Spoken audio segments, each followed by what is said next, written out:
Pues muchísimas gracias, Joseán, muchísimas gracias a la escuela, porque es un placer para mí estar aquí.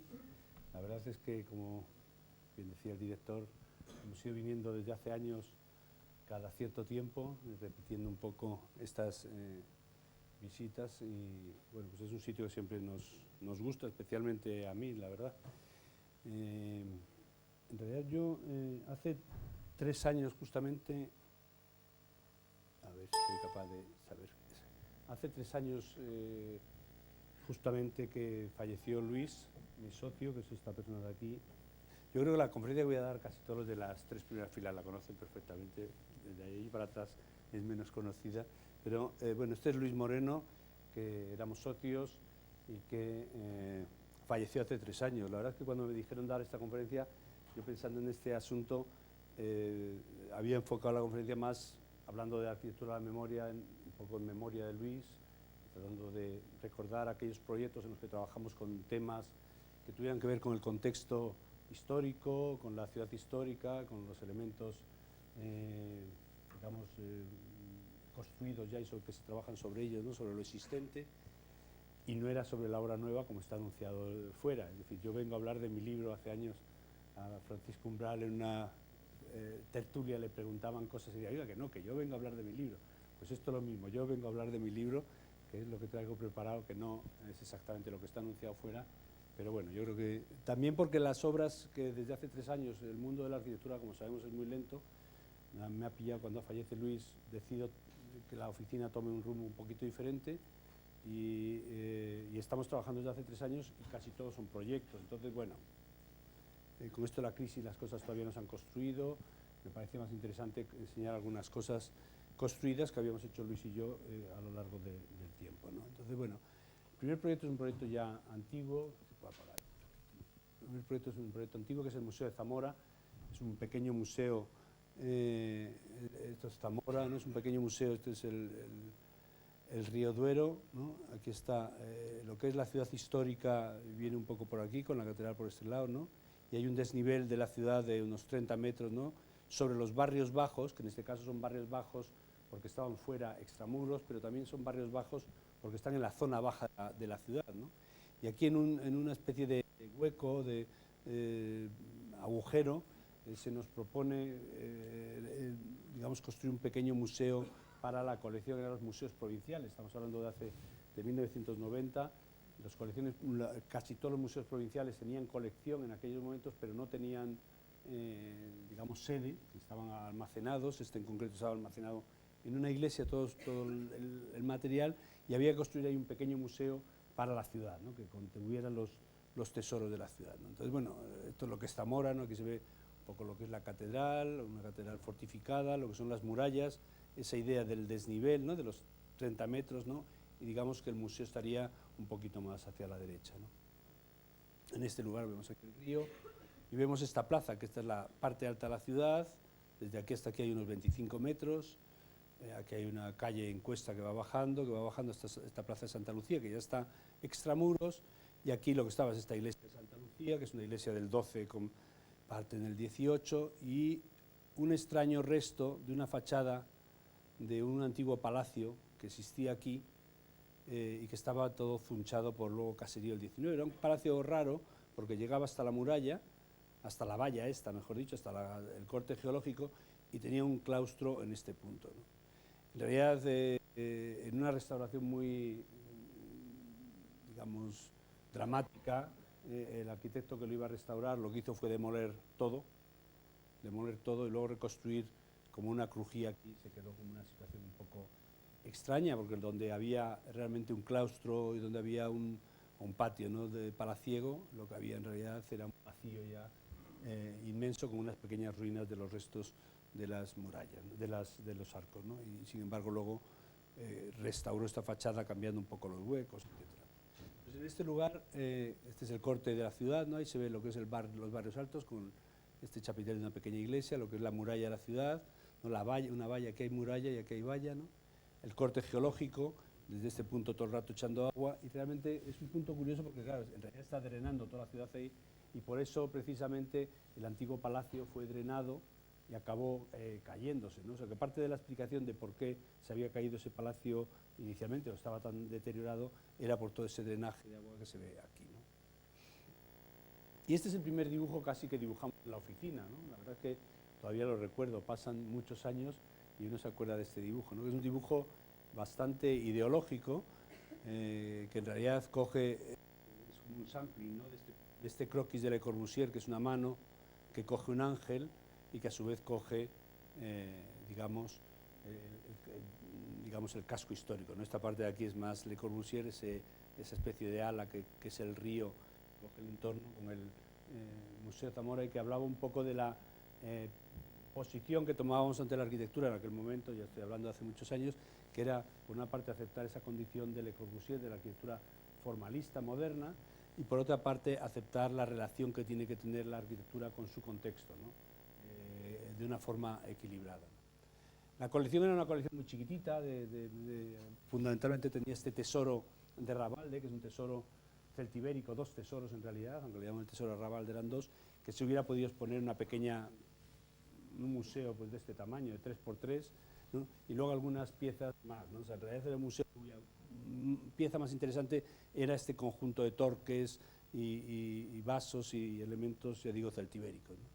Pero a nosotros nos gustaba esta pieza, que era una estela votiva de un viaje de ida y vuelta, ¿no? Hay un viajante que va, digamos, que inicia un camino, están ahí los 2 pies, llega al lugar y retorna, ¿no? Realmente es una pieza increíble, ¿no? Más o menos del siglo II después de Cristo, y es hermosísima, ¿no? Porque en el fondo es un contenedor que se produce dentro de una actividad que es una actividad de ida y vuelta, ¿no? Y decidimos que el museo en realidad debía coger su forma o su, digamos, organigrama de este elemento, ¿no? Así el museo pues es una caja, un contenedor que construido con lucernarios, todos iguales y diferentes, con el mismo detalle, en el cual, por una parte, donde había un vacío antes del claustro del patio, se convierte ahora en un macizo, que es el cubo del museo, y a su vez, donde se recorta otra vez otro patio que rememora un poco el patio del palacio, con estos lucernarios que van, son todos con el mismo detalle, ¿no? En esa casi quinta visión, porque el edificio, como al estar metido en una olla, funchado en todo su perímetro por edificaciones, no se ve desde ningún sitio nada más que desde las murallas altas, ¿no?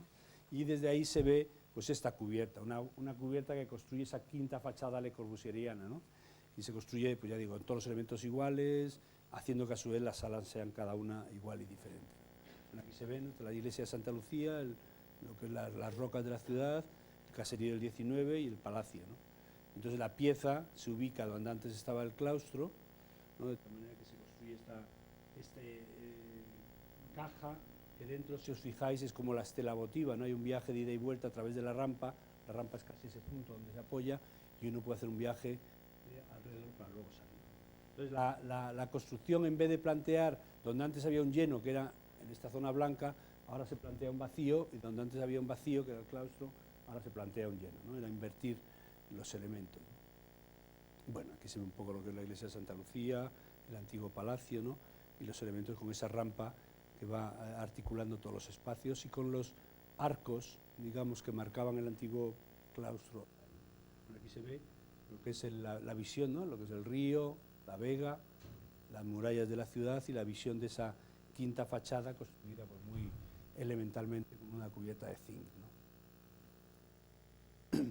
Si bajamos un poco por la cuesta, ¿no? Aquí están las letras de museo, casi como si fueran ropa tendida, de una forma así muy discreta, ¿no? Están puestas las letras casi apoyadas sobre la tapia, ¿no? Un poquito curvadas. Por aquí se entra, y hay un laurel que existía ya en aquel momento, y se baja esa especie de espacio, ¿no? Esta es un poco la escala del conjunto, es una pieza muy pequeña, ¿eh? O sea, no estamos hablando de un gran museo, sino un pequeño museo, y al entrar en realidad se respeta ese corte geológico que existe con todo el drenaje de la ciudad, ¿no? Casi se acepta esta condición, digamos, patológica como elemento catalizador de este espacio, elemento, digamos, de importancia en este espacio frente a esta arquitectura, ¿no? La piedra natural y la piedra artificial, ¿no? Se ven las ventanas. Bueno, estas ventanas, la verdad es que es gracioso, porque nosotros esto era bastante ideológico en aquel momento, ¿no? En un edificio, una caja maciza donde arriba teníamos lucernarios, no teníamos ventanas, ¿no? Entonces, porque aquello tenía que ser hermético, ¿no? Pero nuestro aparejador decidió poner algunas ventanas. Un día llegamos a la obra Dijeron, ¿dónde ponemos las ventanas? Digo, ¿qué ventanas? Dice, esas. Entonces digo, pero si no teníamos ventanas. Entonces, bueno, por aprovecharlas, ahora yo diría, pues tíralas, ¿no? Pero en aquel momento, bueno, pues vamos a ver dónde las ponemos, ¿no? Entonces íbamos con las ventanas por la obra, pues para que cada una mirara, una hacia un chapitel de una iglesia, otra, esta mira un poquito al corte entre la tapia y esta, entonces cada una va mirando como en un punto especial, ¿no? Esta que es absurda porque está con la roca a 1 metro, pues aquí creció un pequeño almendro, ¿no? Ahí empezó a salir, es bastante bonito. Y la piedra, pues también un poco lo mismo. Nosotros, en realidad, la verdad es que esto de la arquitectura es curioso porque te crees que vas a ser muy radical, pero en realidad todo cabe, ¿no? Yo recuerdo que este proyecto lo hicimos y fuimos a la Comisión de Patrimonio a explicarlo. ¿De qué va a ser el edificio? Pues el edificio va a ser, esto quiere ser como la casa del tío Gilito, decíamos, la caja del tío Gilito, que están las monedas, ¿no? Veo que nadie lo conoce, pero, ¿no? Entonces esa caja, ¿no? De los tesoros de la ciudad, ¿no? Toda de acero por fuera, ¿no? Acero chapones, de acero soldados. La Comisión de Patrimonio dice, hombre, no, joder, ¿cómo va a ser de acero en el casco histórico de Extremadura, de Zamora? ¿Cómo va a ser esto de acero? Esto es una barbaridad. Bueno, pues no sé, pues déjanos lo que pensemos. Vamos a la siguiente comisión y decimos, pues de piedra. Dice, ¿pero de piedra cómo? Pues unas piedras grandes. Hombre, no, de piedra no, porque estos palacios eran muy humildes y dentro estaban construidos de tapial, ¿no? Digo, pues de tapial. Dicen, no, hombre, de tapial tampoco, porque es muy blando. Y yo, joder, pues yo qué sé, de lo que quieras, ¿no? O sea, llega un momento que dice, pues de lo que quieras. Y bueno, al final hicimos esta trampa que era piedra del lugar con tamaño del adobe, ¿no? ¿Sabes? El adobe un poquito más largo, ¿no? Piezas de adobe. Y está bien porque la piedra es muy blanda, entonces se desgasta, pero no tanto como el adobe, y bueno, pues va aguantando. Y sin embargo tiene esa condición casi de textura que se ve muy bien la huella del ser humano que ha ido colocando cada pieza, ¿no? Y se ve esta textura un poco como, así, como mal hecha, ¿no? Casi, diríamos. Y los interiores son un poco siempre iguales, ¿no? Hormigón blanco, algunos elementos de la rampa, en este caso de madera, los suelos de madera, y bueno, y los lucernarios que van organizando un poco todo el espacio, ¿no? En unos puntos se mira a los mosaicos o esta zona medieval con una escala. Como veis, esto es todo muy chiquitito, una persona es de este tamaño, ¿no? Entonces, en realidad, todo muy pequeñito, con este espacio diagonal o esta zona de almacenes, ¿no? Y con las piedras todas puestas aquí para trabajar. Este es un patio trasero para trabajar sobre él, ¿no? Y la cubierta que da esa visión un poco casi de corte de un árbol, ¿no? Con las distintas capas, ¿no? Y las construcciones alrededor, ¿no? Bueno, este sería el primer proyecto que hicimos y bueno, pues, detrás de este ganamos un concurso que era este del Auditorio de León, que lo ganamos, aquí está el casco histórico, este es el ensanche de los años 60 y este es el ensanche de los años 90 de León, ¿no? Este es el río que viene por aquí, el Bernesga, que es el puente romano.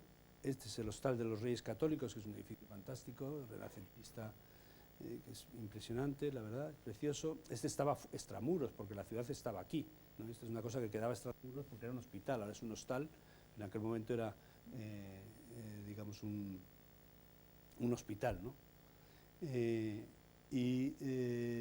Aquí en este lugar, bueno, aquí había un aparcamiento, un inmenso aparcamiento, y aquí en este lugar decidieron hacer un auditorio, convocaron un concurso para hacer un auditorio. El auditorio era una pieza de cierta dimensión, ¿no? Entonces, bueno, nosotros ganamos el concurso y lo ganamos con este dibujo, que en realidad decía dos cosas. Por una parte, la piedra, lo que decía es, el edificio grande lo vamos a poner detrás y vamos a construir un edificio pequeñito delante, que mira hacia el hostal de San Marcos, he dicho antes de los Reyes Católicos, el hotel de San Marcos, que mira hacia aquí, y todo lo que era parking aquí ya lo convertimos en una gran plataforma para que este edificio, que es uno de los 3 grandes edificios de la ciudad, pues tuviera una plataforma más adecuada a la escala y al valor que tenía la pieza, ¿no? Y este dibujo, bueno, aquí se ve un poco, ¿no? En esta pieza de aquí lo que hacíamos era como un edificio con 1000 ojos, el auditorio detrás, de tal manera que la escala lo daba más esta cara, que miraba con admiración hacia el propio hostal, ¿no? El hostal es un edificio fantástico, que, bueno, aquí se ve un poquito la entrada de la iglesia, ¿no? Que nos gustaba mucho esta foto un poco tangencial, ¿no? De las conchas, los mechinales, las saeteras, ¿no? Etcétera, todo con esa escala un poco. Y bueno, todo esto venía porque nos gustaba esa condición fragmentaria, ¿no? Y nosotros habíamos hecho, cuando no teníamos trabajo, habíamos hecho esta maqueta porque, bueno, estábamos en un día en en un restaurante en Londres. Entonces, bueno, en un momento determinado era un restaurante todo victoriano, así todo igual, y de repente hacía calor porque se estropeó el aire acondicionado, empezaron a abrir las puertas de las ventanas, y según abrían cada ventana, así que era un poco como del siglo XVIII, detrás salía una ventana moderna colocada en distintos sitios, ¿no? Nos pareció increíble, ¿no? Nos miramos Luis y yo, cuando llegamos a Madrid, que no teníamos trabajo, nos hicimos esta maquetita y decidimos que íbamos a hacer una biblioteca de ideas, ¿no? Si tú haces una biblioteca de ideas, os vendo esta idea porque es buenísima, hacéis una biblioteca de ideas. Cuando tienes una idea, haces una maqueta y la guardas en tu biblioteca de ideas para poder recurrir a ella, ¿no? Entonces, en este concurso dijimos, oye, vamos a la biblioteca de ideas, a ver cómo lo hacemos, ¿no? Entonces fuimos a la biblioteca de ideas, teníamos solamente una idea, que era esta, no había más, ¿no? La cogimos y dijimos, esta es la idea, ¿no? Entonces, de ahí viene un poco, todo el proyecto surge con esta, aparte esa condición, ya digo, de estructura doble, que mira hacia afuera y la que está detrás, ¿no? Pero esta idea de que había que hacer una cosa como así, ¿no? De estructura, como de huecos que tuvieran un doble orden, ¿no? Y de ahí viene esa fachada, que había una discusión bonita con Luis, porque Luis decía que claro, que no habíamos hecho fachadas en nuestra vida, ¿no? En la escuela hicimos todo lo posible por no hacerlas, en el museo también. Cuando llegamos al Auditorio de León teníamos que hacer una fachada porque habíamos prometido en el concurso una fachada mirando al hostal, ¿no?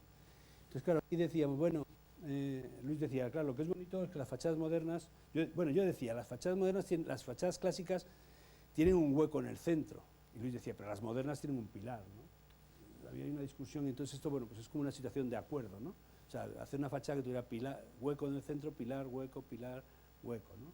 En realidad son 7 aquí, ¿no? 7 huecos, 8, 9, 10, 11, 12, ¿no? Con eso, a su vez, las diagonales te van dando las alturas, y dentro va la estructura de lo que hay detrás. Por ejemplo, aquí están aparatos de aire acondicionado, aquí hay una sala que está detrás, ¿no? En estas hay una sala que está detrás, aquí está la rampa y las ventanas van esquivando la rampa, ¿no? Y aquí hay otras que dan a otra sala, ¿no? Entonces, cada ventana, cada hueco está recortado en función de lo que hay detrás, pero la estructura de delante es una estructura canónica establecida a partir de ese ritmo de alteración del número de huecos, ¿no? Y eso nos va dando esa proporción, esa fachada, que es un poco lo que más... Aquí se ven un poco esos huecos, como miran al hostal, ¿no? Al hostal de San Marcos, cada uno encuadrado en su posición, y esta figura casi del león, ¿no? De un león en león, que está compuesto un león de 1000 ojos, o de 100 ojos, que está mirando al hostal, que tiene el cuerpo detrás y tiene la cola ahí, ¿no? Esta es la fachada, ¿no? Todo el edificio de travertino, piezas de 2 metros por 1 por 15, son piezas bastante grandes, y luego todo esto es ya esa fachada con el doble sistema de estructura exterior e interior. En el interior lo que planteamos, la verdad es que no sabíamos cómo hacer el auditorio, y ahora que hace 25 años también del fallecimiento de José María García Paredes, la verdad es que no sé qué mejor que hacer un auditorio homenaje al arquitecto que mejor hacía los auditorios, que era José María. Entonces, un auditorio que retoma la tipología que él utilizó en el Manuel de Falla en Granada, ¿no? Es una bifocal, ¿no? Con 800 personas aquí y 400 aquí. La verdad es que tenía también truco, porque ellos te pedían en el auditorio, pedían uno de 1200, otro de 800 y otro de 400, pero el presupuesto no daba para eso, ¿no? Entonces nosotros en el concurso les convencimos de que en realidad, si tú tenías una de 1200, que era esta, que luego pudiera tener 800, 400 o tal, pues en realidad tenía las 3 salas, ¿no? No es del todo cierto, pero gracias a ello se pudo hacer el proyecto, ¿no? O sea, está la sala de auditorio de 1200, un auditorio bifocal, mientras que está la sala de teatro de 800, ¿no? Que hace una escala estupenda, y está la pequeña salita de cámara de 400. Es decir, que esto, que parece muy teórico y ha funcionado estupendamente, tienen al 100% de los días del año, casi al 100%, me parece que en verano cierran algunos días, espectáculos, y juegan muy bien con el aforo en cada uno de los eventos que hacen, ¿no? Bueno, entonces un poco las fachadas. Aquí se ve muy bien esa idea de la escala, ¿no? Como esta pieza está de menor escala, está en primer plano, y sin embargo el auditorio, que es una pieza ya de cierto tamaño, está en segundo plano, controlando muy bien el juego escalar, ¿no? Las letras, bueno, pues puestas ahí un poquito así como sueltas, ¿no? Y nada más. Todo esto es de hormigón blanco. Los interiores muy sencillos, con unos bancos muy elementales, dando un pequeño patio que hay ahí detrás con algunos árboles. Y el interior de la sala es una sala un poquito envolvente, toda hecha de madera de bengué, casi como si fuera una ballena, ¿no? Te sientes un poquito muy oscura, un poco envuelto, ¿no? Con ese truco de hacer una sala muy oscura, que en realidad luego está muy iluminada, porque estos focos, si os fijáis, acaban dando aquí pues 200 luxes por lo menos, ¿no? Pero sin embargo tenéis la sensación de estar en un espacio muy autónomo en el cual la relación, por una parte tiene la relación con la música colectiva, ¿no? De estar todos juntos dentro de ese vientre de esa ballena, pero que luego en realidad con la luz y con la oscuridad acabas teniendo esa sensación más personal con la música, ¿no? Entonces, bueno, bonito porque luego nos dimos cuenta que lo que ocurría es que aquí estaba la gente, normalmente estas entradas son más caras, entonces aquí está la gente con corbatas, muy seria, ¿no? Y en realidad luego estas son más baratas, está la gente más informal, ¿no? Entonces uno siempre mira hacia el otro lado viendo a los otros, ¿no? Aquellos que no son como uno, pero que en realidad están muy cercanos, ¿no? Bueno. Museo de Castellón fue la tercera obra que hicimos. Este es el casco, bueno, este es el ensanche de Castellón, prácticamente recoge la trama de las huertas, de las antiguas huertas, y sin embargo ha crecido, estoy en una ciudad que ha crecido muy desmesuradamente, con estos edificios de 10 plantas, y aquí había un antiguo colegio, un pequeño colegio, que el Colegio de Arquitectos había defendido mucho que no se tirara y no se convirtiera en edificios, y que acabaron alguien decidiendo que, como no sabían qué hacer con él, ¿por qué no agrupaban aquí los 4 museos, ¿no? Entonces hicieron un concurso para agrupar los 4 grandes museos de Castellón, que era uno de Bellas Artes, Arqueología, Etnología y Cerámica, porque había uno especialmente dedicado a la cerámica por ser esta zona, ¿no? Y convocaron este concurso en el cual daban por hecho que tenías que conservar el edificio, ¿no? Bueno, estos son los primeros croquis. En realidad nosotros decidimos que del edificio solamente íbamos a conservar el claustro, porque aquí había unos árboles que habían plantado los niños hacía 70 años en aquel momento, son unos cipreses, unos árboles ya que habían cogido una cierta escala, y, o sea, los 2 contenedores, este claustro y esta capillita, que tenía unos artesonados bastante bonitos. Todo lo demás respetábamos la estructura existente, pero sin embargo la demolíamos. Entonces, de ahí sale un museo que tiene fundamentalmente aquí, que es la caja con los 4 museos apilados, y aquí una zona de museo a puerta cerrada, y aquí una zona de... bueno, la zona de museo a puertas cerradas, el auditorio, sala de exposiciones temporales, administración y biblioteca, y detrás un pabellón de restauración. Pero la idea del museo, este es uno de los primeros croquis, es esta, que es que íbamos a apilar los 4 museos. Nosotros decidimos que íbamos a coger los 4 museos y ponerlos en altura. Como eran 4 el programa, pues nada más que eso, ¿no? La verdad es que Luis y yo nos miramos y decimos, bueno, un poquito perezosos intelectualmente, ¿no? O sea, hay 4 museos, los pongo en altura y ya está. Entonces, cuando un arquitecto no sabe, quiere hacer algo más, ya sabéis que lo que hace es una doble altura, ¿no? Eso lo sabemos todo el mundo, ¿no? O sea, no sé qué hacer, una doble altura, ¿no? O sea, eso siempre queda bien. Nos siguió pareciendo un poco perezoso intelectualmente, ¿no? Entonces volvimos a eso que habíamos utilizado en nuestros proyectos anteriores, ¿no? Esa idea de la igualdad y la diversidad.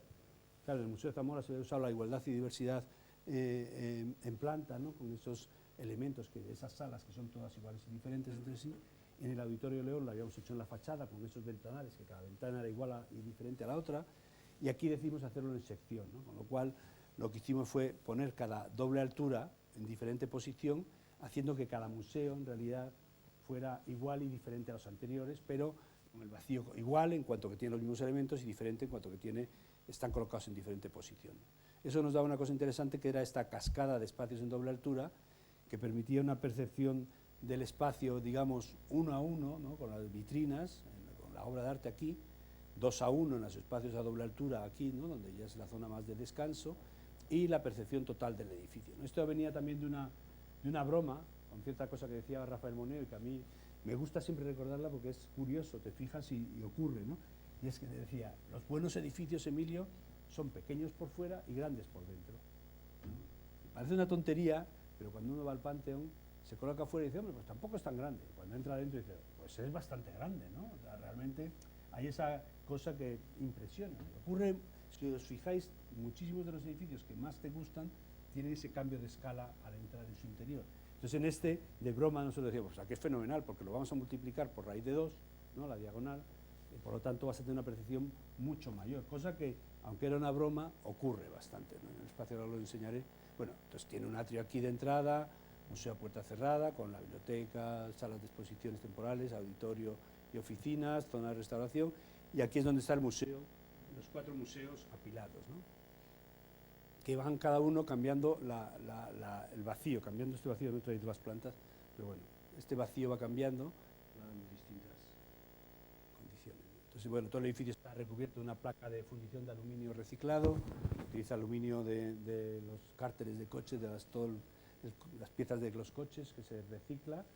Entonces, un aluminio poroso que no serviría para segunda fusión, pero sin embargo para hacer fachadas sí servía. También aquí hay una pieza de fachada que es esta, y luego una pieza de reja en todas las ventanas, que es esta, que es un poquito diferente, y va produciéndose ese pequeño ajuste de modulación para que vaya dando. O sea, como veis, aquí hay 4 elementos, mientras que aquí hay 3, y bueno, una especie de reloj suizo montado con tornillería, ¿no? Bastante hermético, como veis, bastante cerrado, con estos pavimentos siempre de adoquín portugués, y un poco con esta idea de conservar este claustro, que no tenía mucho valor arquitectónico, como podéis ver aquí, pero que sin embargo los árboles sí que tenían cierta importancia porque habían sido plantados, ya digo, por los estudiantes que habían estado aquí en el antiguo colegio, ¿no? Son un poco los árboles, ¿no? Y la escala del apilado de museos. Y lo que es el espacio diagonal, ¿no? Aquí se ve, desde ahí arriba tienes el espacio hasta aquí, que es un espacio con una dimensión imposible. Desde fuera no te parece que pueda existir esa escala, ¿no? Porque en realidad se ve, ¿no? Esa diagonalización del espacio que produce una multiplicación por ahí de todas las dimensiones, ¿no? Y por lo tanto produce una percepción de esa escala que tiene más menuda en las zonas de Bellas Artes, ¿no? Aquí estamos en Bellas Artes, ¿no? Por ejemplo, aquí se ven las piezas, cómo se ve desde ahí los distintos niveles, ¿no? Ese sistema en diagonal, ¿no? Y este es desde el exterior, que es aquí la verdad es que es gracioso porque en el Museo de Zamora queremos hacer ese edificio de metálico, todo por fuera, tal, y en realidad 5 o 6 años después lo acabamos construyendo en Castellón con esta fachada toda hecha de aluminio y esa imaginería un poco de cofre de los tesoros, ¿no? Entonces aquí me gustaría fijarnos en estas cosas que hay aquí, que son unas letras, las letras de museo, igual que en el auditorio estaban ahí detrás de un cristal, colocadas mal, aquí se colocan haciendo como una especie de lucernario para iluminar abajo, que hay un lucernario, que hay unas vigas, son estas vigas, que tienen como 6 metros de largo y que cubren este lucernario que ilumina lo de abajo, pero a su vez son las letras, ¿no? Y a la vez soportan esta losa, ¿no? Bueno, pues esas letras las queríamos hacer in situ, con hormigón, allí in situ, tal, pero parecía ser que era muy caro para la empresa, y dice, hombre, ¿nos dejaríais hacerlas prefabricadas? Y digo, bueno, nos dejamos hacer las prefabricadas. ¿Dónde las vais a hacer? En Madrid. Vale, perfecto, las hacéis prefabricadas con la única condición de que tienen que viajar todas juntas para Castellón, no pueden ir de otra manera, tienen que ir en 5 camiones iguales, a la misma distancia, etcétera, ¿no? Entonces, bueno, pues aquí las tenemos, ¿no? O sea, en realidad, tenemos ahí, ya veis, los 5 camiones siempre conduciendo, ¿no? Todos iguales por el territorio, ¿no? La verdad es que esto fue una experiencia bastante bonita. No es bonito porque cuando pasabas delante de un torito, ¿no? Pues ¿no? Eran mensajes sencillos, como tiene que lanzar la arquitectura, ¿no? ¿Verdad? Y cuando llegaban al peaje, ¿no? Pues se separaban todas las letras, ¿no? Iban dando esta cosa un poco de... Esta foto a mí me gusta, la verdad es que si yo tuviera que resumir la conferencia, que me dijera, bueno, déjate de tonterías, Emilio, y habla de lo que querías decir, ¿no? Como bien decía Kundera, ¿no? Toda novela en realidad es una sola frase, ¿no?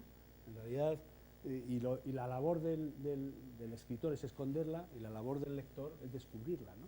Se decía Kundera sobre la novela, pues toda conferencia en realidad es una foto, ¿no? En realidad, la labor mía es esconderla y la vuestra descubrirla, pero yo lo descubro que es esta, ¿no? En realidad, esta es la foto más interesante de todo el asunto, porque estos eran los 5 conductores, ¿no? Y los 5 conductores, cuando salimos de allí a las 5 de la mañana de Madrid, decían, estos arquitectos son idiotas. O sea, aquí nos hacen ahora todos aquí en orden, una pérdida de tiempo, tal, bueno. Pero 5 horas después ya están los tíos contentos, miradles. Están ahí felices con su labor, ¿no? Pero tan felices están que se han mimetizado, ¿no? Con las letras. Entonces, fijaros esta M angulosa, ¿no? Esta U barrigona, ¿no? Fijaros la S doblemente barrigona, ¿no? Realmente es espectacular. Pero yo nunca pienso cómo alguien puede tener exactamente la misma inclinación que una letra, ¿no? O sea, ¿cómo es posible? Os aseguro que el fotógrafo, esta foto está hecha sin ninguna... Ponernos delante de cada... Esto dices, realmente están mimetizados, ¿no? Luego la U otra vez ahí. Estos tíos, claro, iban por el camino ya llamando a sus mujeres, oye, esperarnos que vamos para allá. Llegaron a Castellón, se saltaban todos los semáforos, ¿no? Todo, porque no querían que la letra, que la palabra se perdiera, ¿no? Entonces esto tiene que ver mucho con la arquitectura, ¿no? La arquitectura pues, es dificilísima, es un sufrimiento, ¿no? Pero lo único que tiene interés es, bueno, esa cosa de pasar de ideas a cosas, ¿no? Que hacemos los arquitectos, pero sobre todo conseguir que la gente con la que hacemos la arquitectura, porque al fin y al cabo la arquitectura es algo que hacemos las personas, con las personas, para las personas, ¿no? O sea que, parafraseando a Jonah Friedman, ¿no? O sea que en realidad la arquitectura es eso, con las personas, para las personas y para las personas, ¿no? Y eso que hacemos las personas, que hacemos los arquitectos, con las personas, que son los que trabajan, y para las personas, que son los usuarios, en realidad todos formamos parte de la misma comunidad, una comunidad en el cual estamos para hacer las cosas mejor y para tratar de mejorar la vida de las personas o tratar de que la gente sea más feliz de esto. Y es importante que en los procesos también la gente se acabe sintiendo implicada y que las obras todos estemos a lo mismo, ¿no? Que en realidad los obreros, los conductores, todos se sientan próximos a ese trabajo. Bueno, pues estas eran nuestras 3 primeras obras. Como decía antes, estará una obra de igualdad y diversidad en planta, está en fachada y está en sección, parece una cosa muy programática, pero nosotros, claro, empezamos a hacer arquitectura cuando acababa de llegar la democracia, ¿no? Y entonces esa cosa de la igualdad y la diversidad nos parecía algo esencialmente que estaba en la propia esencia de la democracia, pero también era algo que era tremendamente vital y tremendamente arquitectónico, ¿no? La arquitectura que nos gustaba era esa arquitectura de la igualdad y la diversidad, pues desde el Economist de los Smithson, pasando por el orfanato Aldo Van Eyck o el Hospital de Venecia de Le Corbusier, quizás serían las obras con las que estábamos más implicados en aquel momento. Bueno, sigo un poco más para adelante con la biblioteca. Este es un concurso y archivo regional de Madrid. Esto es Madrid, esto es el Paseo de la Castellana, el Paseo del Prado, el Prado aquí, el eje de la Castellana, norte-sur, la estación de Atocha, y en este barrio de aquí, que es un barrio industrial, fundamentalmente industrial, con otra estación aquí, la estación de Delicias, convocaron un concurso para hacer un centro cultural, ¿no? Un centro cultural que con el tiempo devino en un centro documental, por las razones, podríamos hablar de ideología, de cambio de gobiernos y de todas estas cosas, pero bueno, no vamos a hablar de eso simplemente. Lo más gracioso era que era una antigua fábrica protegida y que había que conservarla, ¿no? Esta la antigua fábrica, era una fábrica de cerveza, ¿no? Estaba en un edificio que se había construido primero esta pieza y esta pieza y esta pieza aquí, y luego había ido creciendo, por ejemplo esta se ve claramente, ¿no? Cómo va creciendo a lo largo de los años, ¿no? Con esa estructura lineal así, como luego se va añadiendo esto, se ponen los silos aquí, se ponen estos otros hilos, se añade la heladería, se va añadiendo esta pieza, se va colmatando, ¿no? En realidad estos 2 edificios tenían protección, este también, y lo demás tenía menos protección, pero vamos, recomendaban conservarlo. Aquí era imposible porque había unas alturas. Y bueno, nosotros, la verdad es que lo que más nos interesó de esta cuestión es esta idea de como de bodegón urbano, ¿no? Una fábrica que ha ido creciendo, creciendo, creciendo, hasta que al final está conformada por un montón de piezas diferentes a lo largo del tiempo y que tenía esa condición casi de bodegón, que era lo que nos interesaba. Bueno, aquí se ve, ¿no? Esa primera pieza a conservar, la otra, ¿no? Esa escala un poco extraña a la escala que tiene la ciudad y que además con esa densidad, ¿no? Aquí se ve un poco también lo que son los silos. Estos silos estaban protegidos, estos sin embargo recomendaban desmontarlos porque eran de los años 60. A nosotros nos parecía que esos también eran importantes porque tenían la imagen del edificio y bueno, toda esta arquitectura de ladrillo que en Madrid decimos que es neomudéjar madrileño, pero que en realidad venía de las láminas industriales de finales del siglo XIX y principios del XX que se construía en toda Europa igual. Entonces nuestra idea fundamentalmente, bueno, aparte de conservar estos elementos como los silos, ¿no?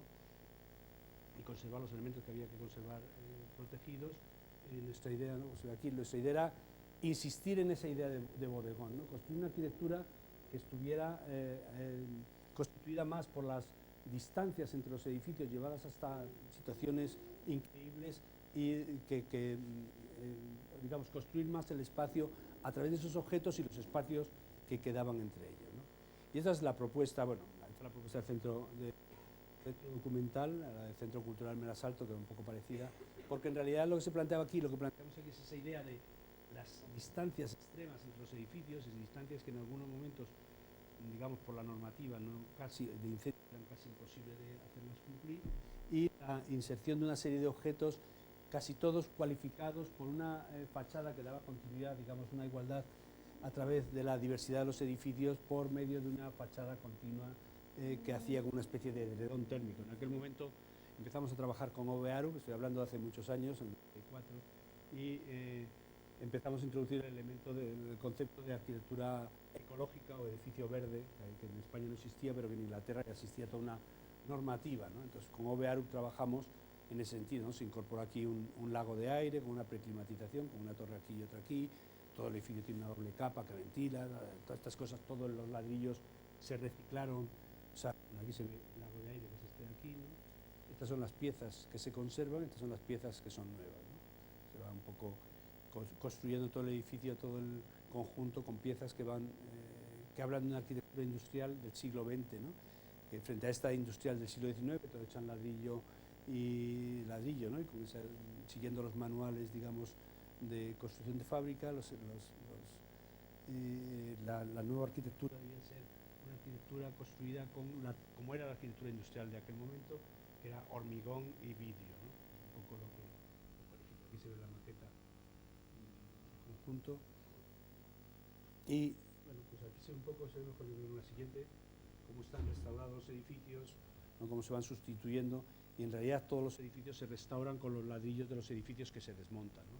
Entonces todos los edificios que se desmontan, los ladrillos se utilizan para arreglar esto, y el hormigón se demuele, dejándolo en grava para hacer los hormigones del edificio.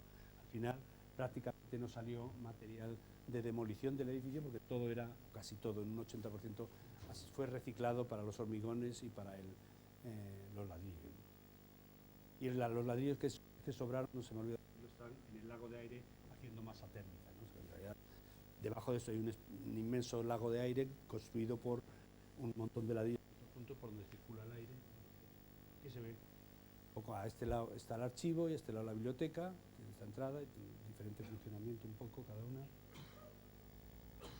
Y aquí se ve muy bien esa idea de bodegón, ¿no? Con las piezas que se van añadiendo, ¿no? Esta era la que había que proteger, esta no había que protegerla, pero nosotros lo que hacemos es que el silo metálico que antes contenía grano, ahora le hacemos que contenga los libros, es decir, que sea el almacén, ¿no? Y luego aquí hay otra pieza nueva que, como veis, se coloca en distancias increíblemente próximas, ¿no? Y va haciendo esa idea de bodegón o de caras que van asomándose cada una igual y diferente a las otras ahí, ¿no? Y estos son los hilos que había que conservar, ¿no? Un poco las cubiertas, los vestíbulos, ¿no? Y el interior, cómo estaba el edificio en los interiores, con todas estas máquinas que desconocíamos ya prácticamente su funcionamiento, y cómo se han ido incorporando, ¿no? Casi como máquinas célibes en los espacios un poco de la sala, ¿no? O sea, yo creo que aquí se ve muy bien toda esa idea de la convivencia, ¿no? De los elementos que te pueden gustar más o menos, pero que en realidad, ¿no? Se acaban conviviendo con esta arquitectura más humilde o más discreta de la biblioteca, ¿no? Aquí está. Entonces esto sería la biblioteca. Esta es la solución de concurso cuando era edificio de centro cultural, la solución de fachada, con fundición, un poco más como la Castellón, con esa retícula, y descubrió que en realidad esto era muy caro, muy complejo, y en la siguiente fase, que fue el archivo, ya la cambiamos a esta otra, que es un detalle de pórticos de hormigón a las distancias necesarias, una fachada Douglas al exterior ventilada y una fachada de vidrio y madera al interior con contraventanas que permitía graduar, ¿no? Este es el archivo. Aquí se ve un poco ese cambio, ¿no? de material. Estamos hablando de que tardamos 10 años en hacer este edificio, ¿eh? O sea que los tiempos, todos son tiempos un poquito lentos, ¿no? Aquí se ve un poco lo que... Bueno, este sería entonces el depósito, que es un edificio totalmente vacío, es un edificio que no hay personas, solamente está lleno, totalmente vacío de personas, totalmente lleno de papel, pero que en realidad, bueno, que es este de aquí, ¿no? Vamos a ver ahora que ese es el archivo, la zona de lectura y lo que es el almacén, ¿no? de papel, que en realidad, bueno, pues tiene unas zonas con las escaleras, etcétera, ¿no? Es un edificio muy elemental y con muchos pasillos, cada uno pintado de un color para poner, digamos, para distinguirlos, ¿no? Y no perderse, ¿no? Aquí se ven las instalaciones como están puestas, ¿no? La impulsión, retorno, bueno, no vale la pena mucho hablar sobre esto, ¿no? Pero sin embargo esta foto sí recoge un poco ese espíritu otra vez de convivencia, ¿no? Casi de collage, de bodegón, de elementos que están unos al lado de otros, y en los cuales, bueno, de aquella fábrica que cogimos, se acaba convirtiendo en esta con esa sensación un poco de la igualdad de la diversidad de los elementos a través de la continuidad y la repetición de las fachadas, ¿no? El siguiente trabajo fue este de Pedro Barriera Maza, que este es un banco, que es el Banco Popular en Galicia. Esto es Vigo, está la ría de Vigo. Aquí compraron el Banco Popular, era un pequeño banco familiar gallego que tuvo mucha importancia. Compraron estos dos solares para hacer el banco en 1912 más o menos. Hicieron el banco aquí, y aquí solamente construyeron un poquito de fachada y una crujía y dejaron detrás un patio, ¿no? Bueno, por lo que pasara, ¿no? Entonces se nos encargó hacer un proyecto de 2.000 metros cuadrados, que era lo que cabía aquí más o menos, en ese patio, que era ahí un proyecto que tenía que cumplir el mismo programa que un edificio de 8.000 metros cuadrados en Coruña, ¿no? Entonces, lo que decían es que tenemos la sede en Vigo y en Coruña, tenemos dos sedes, o sea, Rías Bajas y Rías Altas, y las actividades culturales que hagamos en Coruña luego las llevamos a Vigo. Entonces todo tiene que ser del mismo tamaño. Y bueno, pero es imposible porque son 2.000 frente a 8.000. Bueno, vamos a ver cómo lo hace. Entonces, bueno, la verdad es que la solución fue curiosa y funciona bastante bien. La fachada la restauramos, es una fachada que se restaura. Aquí estaría el banco, y esta es la fachada, como veis, a pesar de que el banco está ahí, tiene una fachada autónoma, ¿no? Con su eje de simetría. Esta es una fachada que tenía 3 metros de profundidad, nada más, una fachada con una crujía de 3 metros y detrás un patio, ¿no? Cambiamos las puertas, esta la restauramos, todas las ventanas normal, ¿no? De madera y bien hechas, y luego las puertas, sin embargo, estas están a nivel de calle, las hicimos con una cosa plegada de zigzag, blancas y negras, de tal manera que, por ejemplo, estas letras, cuando venías de este lado, la acera es muy pequeña, pues lees Fundación Pedro Barriera Maza en blanco sobre negro, cuando vienes de aquí va en negro sobre blanco, ¿no? Pues es una cosa así un poquito como de pop, de opar, ¿no? Entonces, sin embargo, al interior lo que hicimos fue conservar la crujía que existía, que era esta, y en el vacío construirlo utilizando mecanismos fundamentalmente de tecnología teatral, ¿no? En realidad son un conjunto como de salas, cada una con un concepto diferente, ¿no? La primera está aquí abajo, que es una sala, una caja negra es como un escenario en el cual hay un sistema de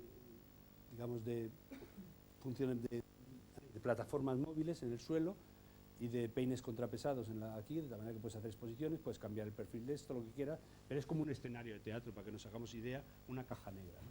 Estas dos trabajan con la luz, con un sistema de luz que cambia desde los 50 luxes hasta los 5.000 en cualquier punto de con un sistema de un ordenador bastante complejo, bastante sofisticado en aquel momento, porque aquí hacían exposiciones, digamos, de grabados o de cosas muy pequeñas que necesitaban 30 o 40 luxes, pero también hacían casi actividades de tipo, casi operaciones, ¿no? O sea, podían hacer cualquier cosa, ¿no? O sea, realmente necesitaban hasta 5.000 luxes en algunos momentos, lo cual es increíble.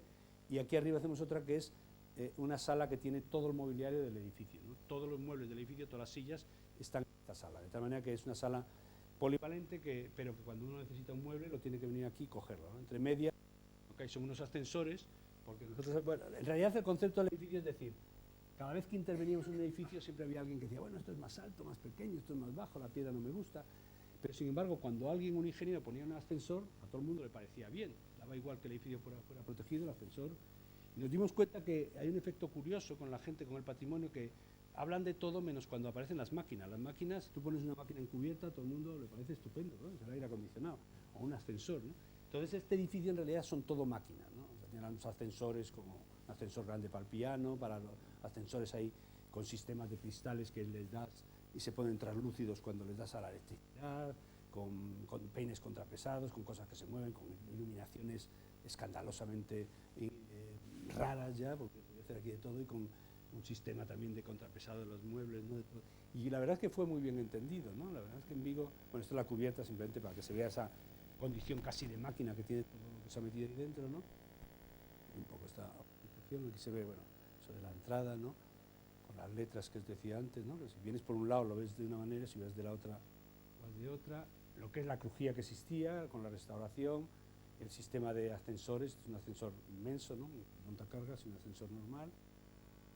Y esta es, por ejemplo, la planta de arriba, donde están todas las sillas del edificio, ¿no? Todas las sillas del edificio están colgadas del techo, de tal manera que es un techo acústico de sillas, ¿no? O sea, que da un efecto acústico bastante curioso, porque está todo, son las sillas de Jacobsen, las hormigas tapizadas, entonces es un efecto como seco, ¿no? O sea, no hay reverberación, y haces aquí una fiesta, en este plano horizontal, estupendo, y luego cuando quieres, pues baja las sillas para hacer un auditorio, ¿no? En realidad, tienes el auditorio o tienes esta sala como un poco de reuniones. Allí detrás se ve también esos cristales que digo yo que están los ascensores, pueden ser translúcidos o transparentes, etc.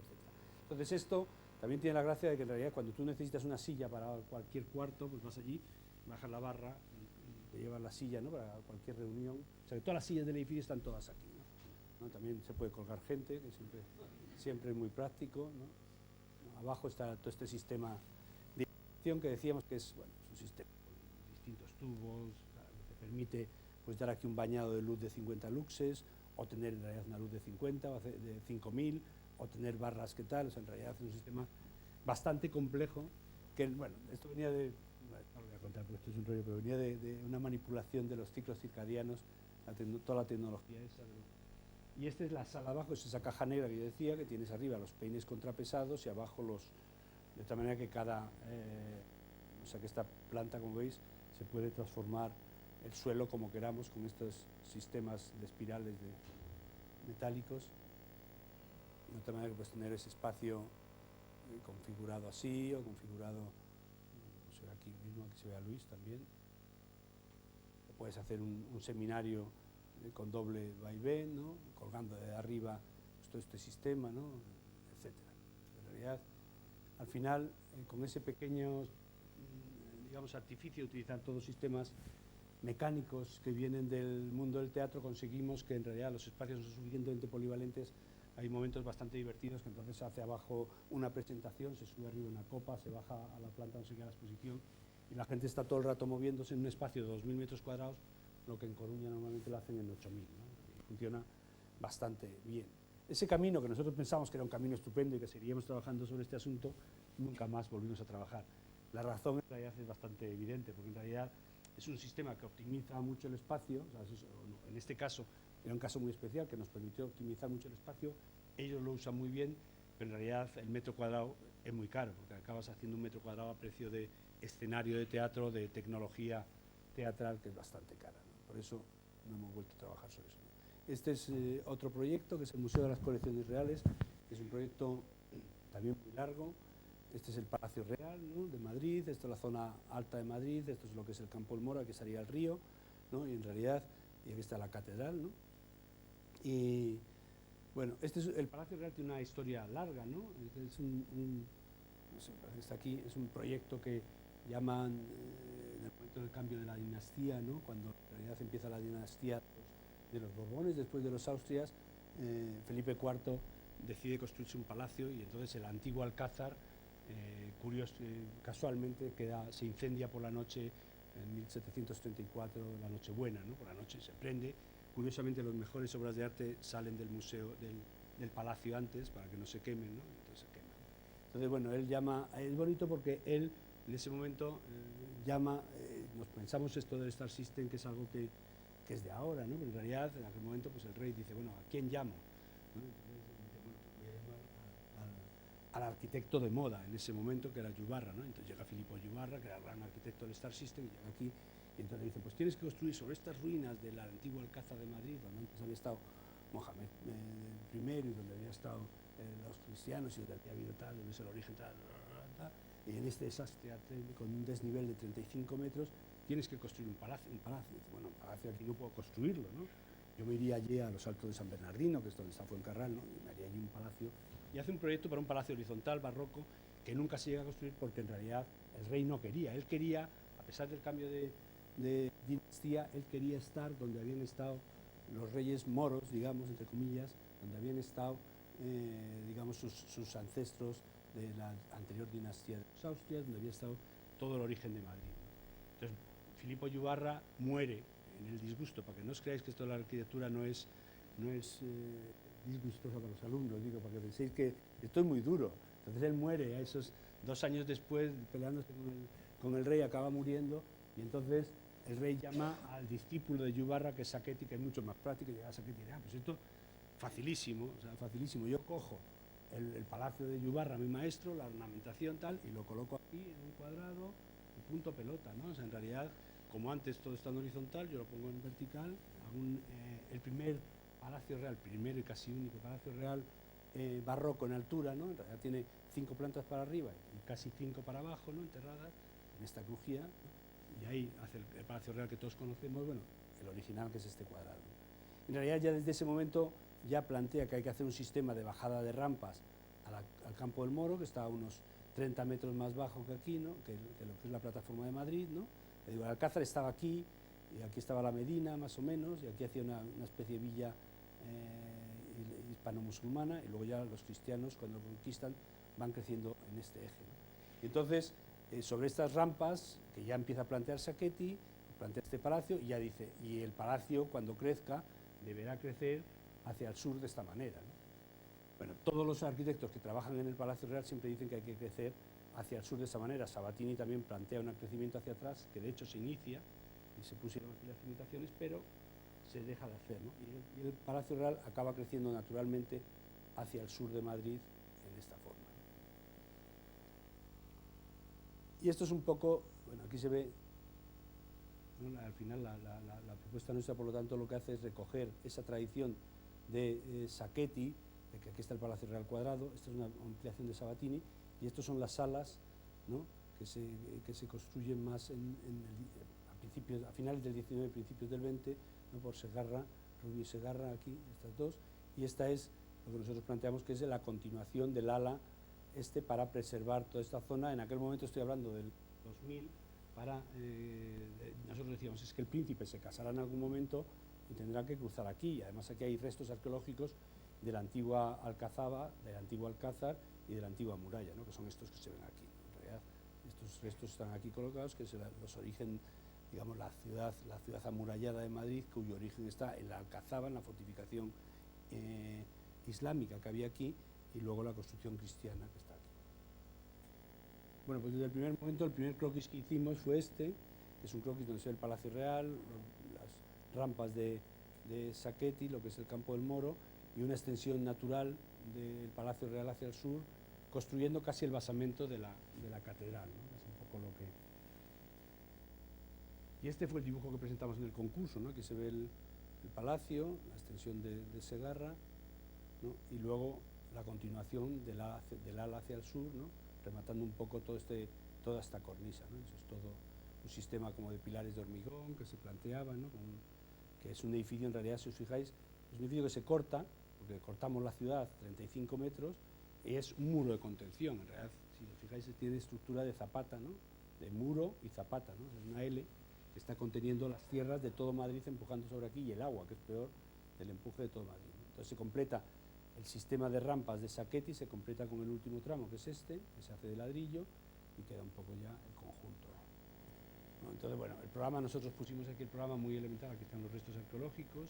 Bueno, esta es la cota de la ciudad, el edificio en L, que digo que es como un muro de contención habitado, ¿no? Este muro de contención, la cota de la ciudad, los restos arqueológicos del antiguo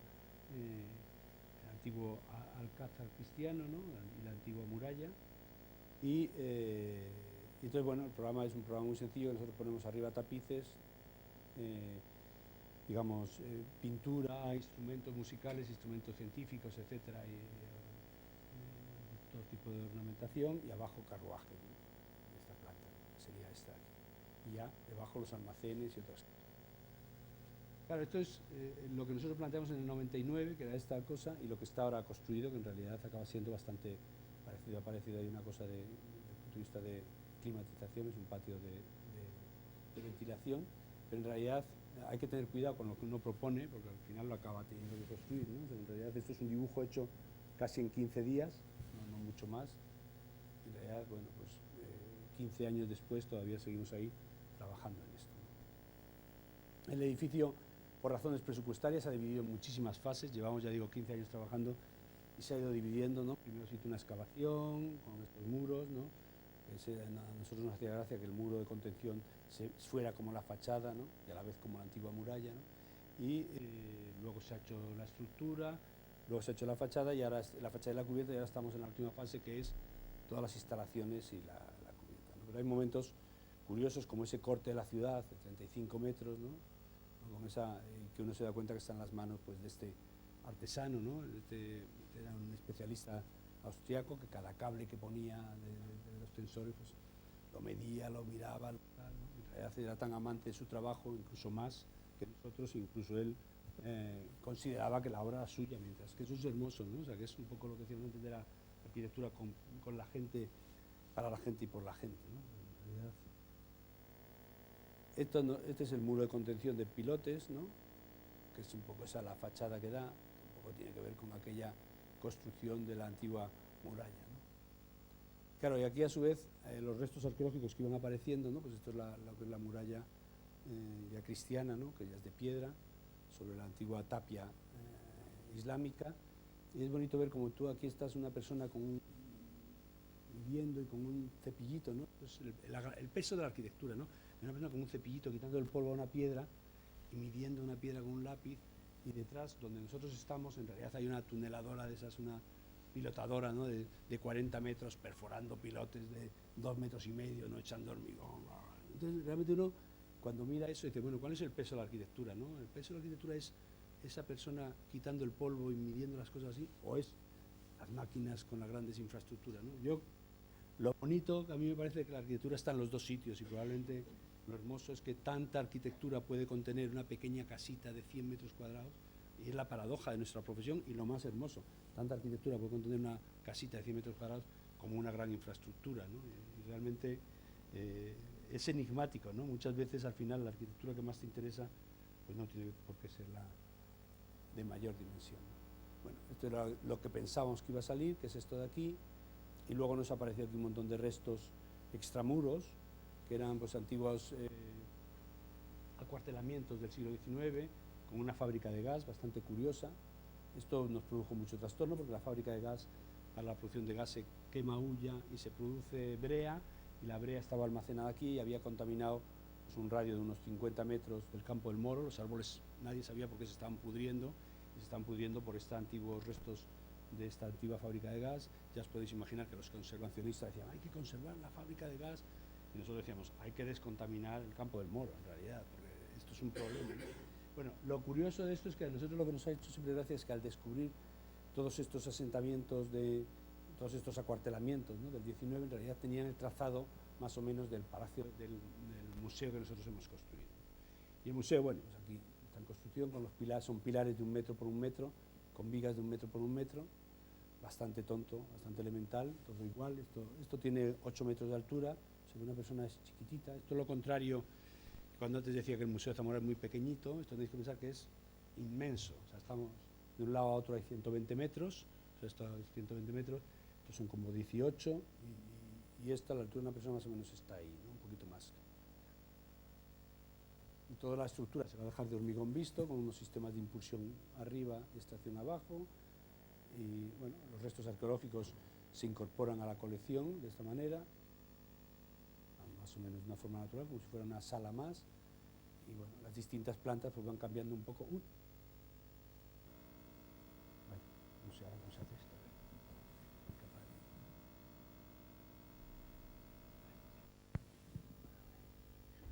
Para atrás un poco, perdón.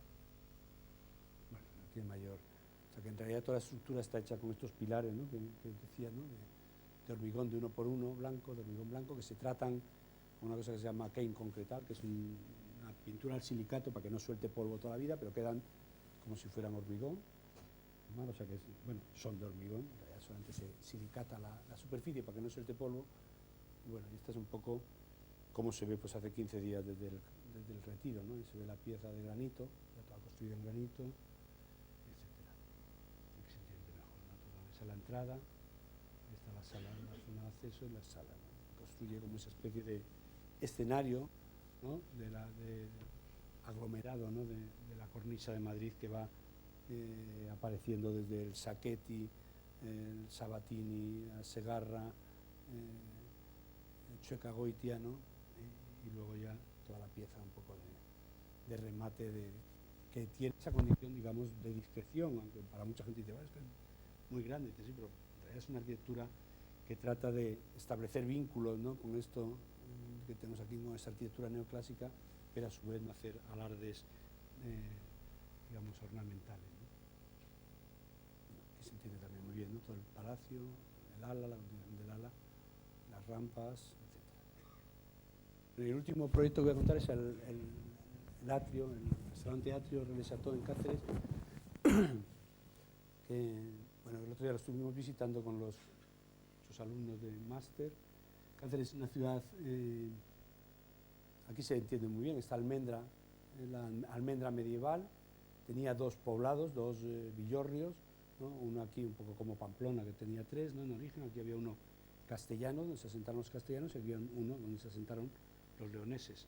Durante mucho tiempo estuvieron en guerra, también unos contra otros. Me encanta que la gente se ponga una al lado de la otra para estar en guerra, ¿no? Pero bueno, ya sabemos que aquí en Pamplona es así, ¿no? También. O sea que entonces estas dos villas estuvieron durante mucho tiempo en guerra hasta que Isabel la Católica llegó allí y cortó todas las torres, como bien se sabe, ¿no? Entonces, bueno, este es el origen de la ciudad, que es una ciudad, la verdad, bastante peculiar, que después de la guerra los restauradores de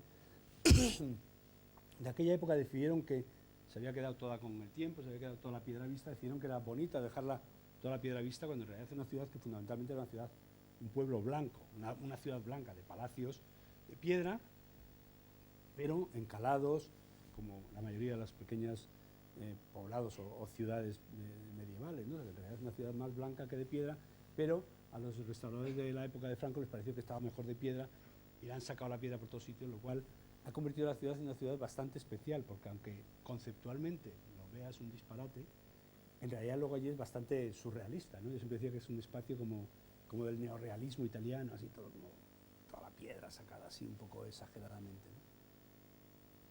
Y entonces, bueno, aquí había unos restauradores que estaban por...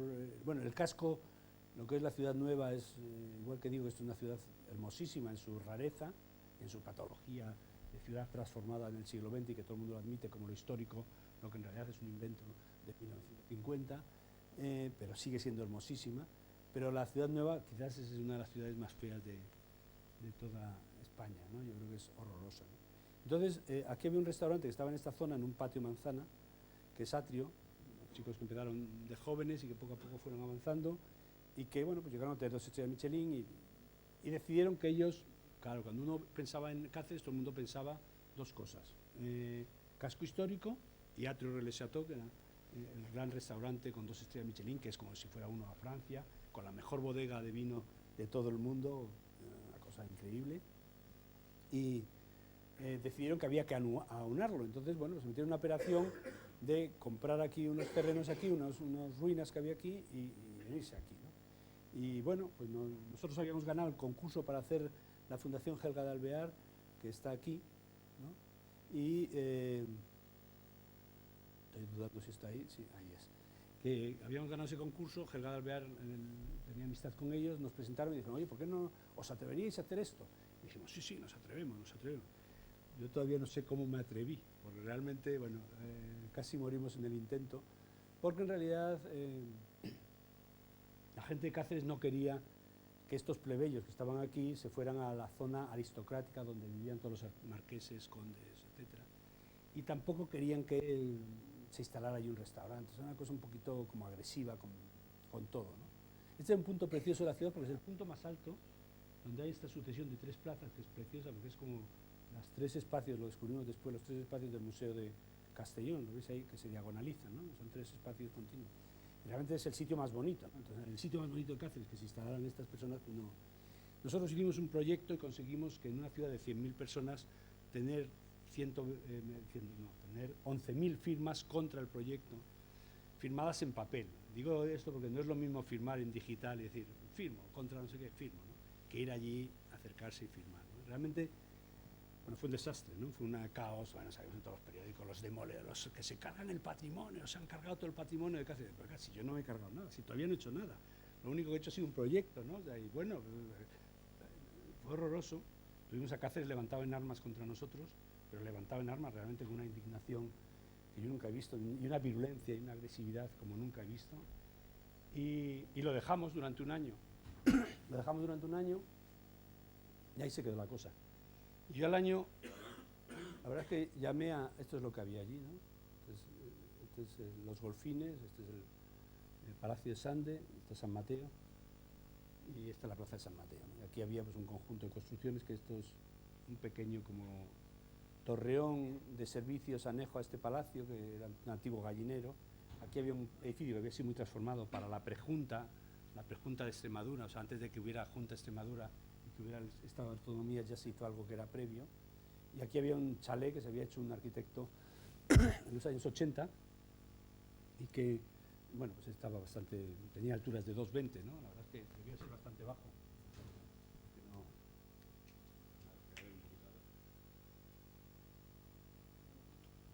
Así que al año yo llamé a esta gente y dije, yo no me rindo, porque no, o sea, no puede ser que la ciudad se haya levantado contra un proyecto que no. Entonces decidí retomar el proyecto y preguntar a todos y cada una de las personas que lideraban los distintos grupos contra el proyecto qué era lo que tenían en contra, ¿no? Y después de muchas conversaciones llegamos a una conclusión curiosísima. Hablando con ellos es que en el casco histórico lo primero que nadie quería es que se tiraran los muros. Es decir, los muros fueran bonitos o feos, allí se quedaban. ¿Eso es lo que queréis? Sí, pues eso se queda. Siguiente cuestión. Aquí no vais a construir vosotros más que los demás. Los metros cuadrados que tengáis construidos son los que tenéis. No se puede aumentar, aunque la normativa lo admita, no admitimos que se aumente ni un metro cuadrado más. Pues vale, pues también. Y no admitimos que se construya ni un metro cúbico más. También. Y no admitimos que las cornisas cambien ni un centímetro. Digo, ¿y eso es todo? Digo, sí, eso es todo. Así que después de hablar con mucha gente, me pareció un escenario bastante asequible, ¿no? En realidad lo único que había que hacer era asumir que la piedra la dejabas y entonces con un cierto sentido del humor nos dimos cuenta que al ser esta Cáceres, haber limpiado toda la cal que había en las paredes, todas las paredes de todo Cáceres están llenas de cicatrices, de antiguos huecos, de todas. No hay un sitio que uno mire que no esté lleno de una puerta que está tapiada, un hueco que está tapiado, una ventana que está tapiada. ¿Ah? Y entonces lo que hicimos fue decirle, oye, ¿os importa que hagamos lo mismo que ocurre en Cáceres? Tapemos todas las ventanas. Haced lo que queráis. Tapeamos todas las ventanas y abrimos los agujeros donde nos dio la gana, ¿no? Es un poco el proyecto. O sea, el proyecto trata de recoger la misma volumetría, los mismos metros cuadrados, conservar las paredes y, digamos, donde estaban los huecos antes los tapiamos y abrimos los nuevos, ¿no? Y es un poco la filosofía del proyecto. Y dentro, entonces, es como admitir que todo lo que existe fuera es como una concha de un cangrejo, como una concha de una caracola, que llega un cangrejo ermitaño y se mete dentro, ¿no? De tal manera que hay aquella caracola que estaba muerta, se le da vida con un nuevo animal que se mete dentro, que es un cangrejo ermitaño. Bueno, aquí se ve un poquito, aquí se ve, ¿no? Es decir, que toda la... Bueno, el anterior se veía también un poco, pero... Es decir, con toda esta estructura aquí, lo que ocurre es que en el exterior se conservan todos los muros, todas las cosas, se abren los huecos donde uno quiere, y dentro se construye esa nueva estructura como si fuera un cangrejo que entra ahí y que tiene además esa arquitectura un poco diferente. Es una arquitectura de pilares de 15 centímetros por 60 que están fuera de normativa y que, como decía el arquitecto municipal, eso no se puede construir porque está fuera de normativa, porque los pilares no pueden ser de 15 centímetros. Y digo, sí, pero es que esto no es un conjunto, esto no es un montón de pilares, sino que esto es un muro que tiene muchas ventanas. Dijo, interesante punto de vista. Entonces esto es un muro con muchas ventanas, cosa que, bueno, en realidad funciona así, ¿no?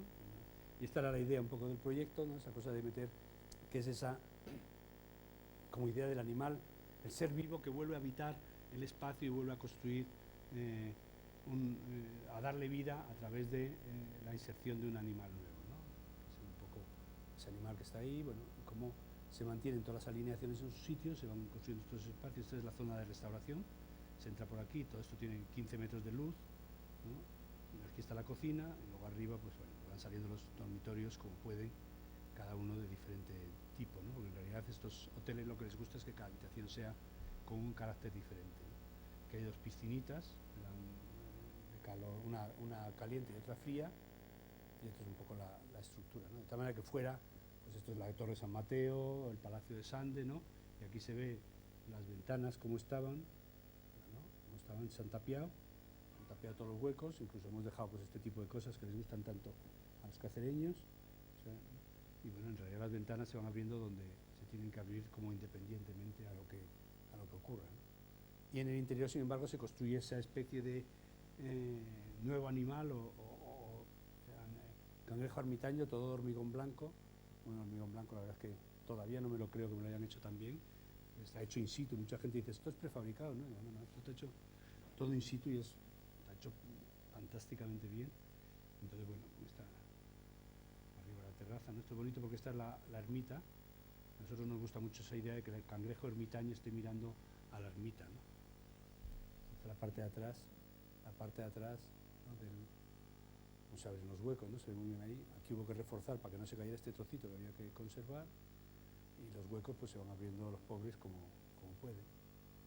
Entonces en el interior tiene esta estructura de patios sucesivos que va haciendo como capas, ¿no? Distintos niveles de estratos, ¿no? Entre los interiores y los exteriores. Aquí se ve muy bien, ¿no? La división entre lo que es lo de dentro y lo de fuera, y con esa estructura, ¿no? Un poco planta arriba, ¿no? Y esos espacios muy estéticos, ¿no? Una arquitectura que en realidad, bueno, pues es un hueco que mira allí, ¿no? Y que en realidad dentro solamente hay como los muebles necesarios para sentarse a mirar, ¿no? Y en realidad el corazón del edificio es este, que es la cocina, ¿no? Donde en realidad está el chef, que produce increíbles platos, ¿no? Sofisticadísimos, pero lo más importante es esta, ¿no? Luego en realidad es el momento en el cual esto es una arquitectura por las personas, para las personas y con las personas, ¿no? Para las personas, ¿no? Para el disfrute de las personas, para la relación, ¿no? En el fondo la arquitectura sin personas no tiene sentido, ¿no? La verdad es que esta foto a mí me gusta mucho, pero esta también es interesante, ¿no? Porque en realidad están de esta gente ahí con una actividad pasmosa, ¿no? Se ven los dos tiempos, ¿no? Los tiempos de la gente trabajando, los tiempos, por ejemplo, en este caso de los niños comiendo, ¿no? Esta es la mejor mesa, que es en la cocina, viendo cómo preparan, ¿no? Y a mí me encanta esta foto porque están estos preparando pues cosas sofisticadísimas, ¿no? Esas cosas que se hacen ahora, ¿no? Mezclando cosas inverosímiles, pero en realidad aquí uno ve un plato de macarrones, ¿no? Un plato de macarrones que es para los niños, ¿no? Pero en realidad, cuando uno se queda pensando, ¿no? ¿Qué pasa con esa cigalita con morro de cerdo y salsa de foie con un poquito de menta, ¿no? Y un plato de macarrones, ¿no? A veces se queda uno pensando y dice, bueno, están bien las dos cosas, ¿no? O sea, que en realidad muchas veces las cosas más sencillas, ¿no? Pues están bien, ¿no? También esa cosa de que este es un edificio hecho para comer y disfrutar, pero también tienen cabida a los niños, ¿no?